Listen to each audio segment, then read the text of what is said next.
নমস্কাৰ জনালোঁ সকলোকে। কি খবৰ আপোনালোকৰ? মই ভালেই আছোঁ, আপোনালোকৰ নিশ্চয় ভালেই আছে। আজি ভিডিঅ'টো আৰম্ভণি কৰিছোঁ মোৰ হেয়াৰ কাটিঙৰ পৰাই। মোৰ হেয়াৰখিনি অকণমান আজি নতুনকৈ এটা হেয়াৰ কাট কৰিছোঁ। মই হেয়াৰখিনি বহুত দীঘলকৈ ৰাখি নথওঁ, দেখা পায় ইতিমধ্যে ভিডিঅ'বিলাকত। মোৰ মুখখন যিহেতুকে গোল আৰু অকণমান ডাঙৰ হয়, সেইকাৰণে বহুত দীঘলকৈ চুলি ৰাখিলে মোৰ ফেচটোত বেয়া দেখি মই এনেকৈ হেয়াৰখিনি শ্বৰ্টকাটে কৰি থওঁ। আৰু এইফালে ৰীমাকো অকণমান চুলিখিনি এনেকৈ অকণমান ছেটিং কৰি দিলোঁ। তাইৰ চুলিখিনিও বহুত দীঘল হয় আৰু তাইৰ ফেচটো দীঘল চুলিয়ে ভাল লাগে।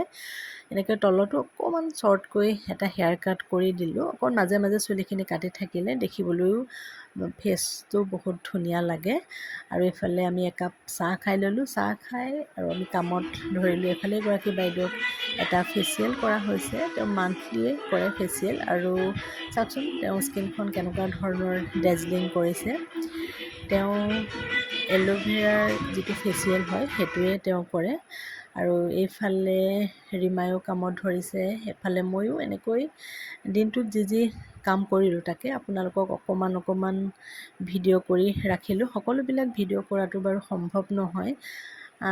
মাজতে সময় উলিয়াই অকণমান আপোনালোকলৈ বুলি ভিডিঅ' কৰি ৰাখিলোঁ। আৰু যিসকলে মোৰ ভিডিঅ'টো চাই আছে, লাইক কৰিছে, ছাবস্ক্ৰাইব কৰিছে, মই সকলোকে বহুত ধন্যবাদ জনালোঁ।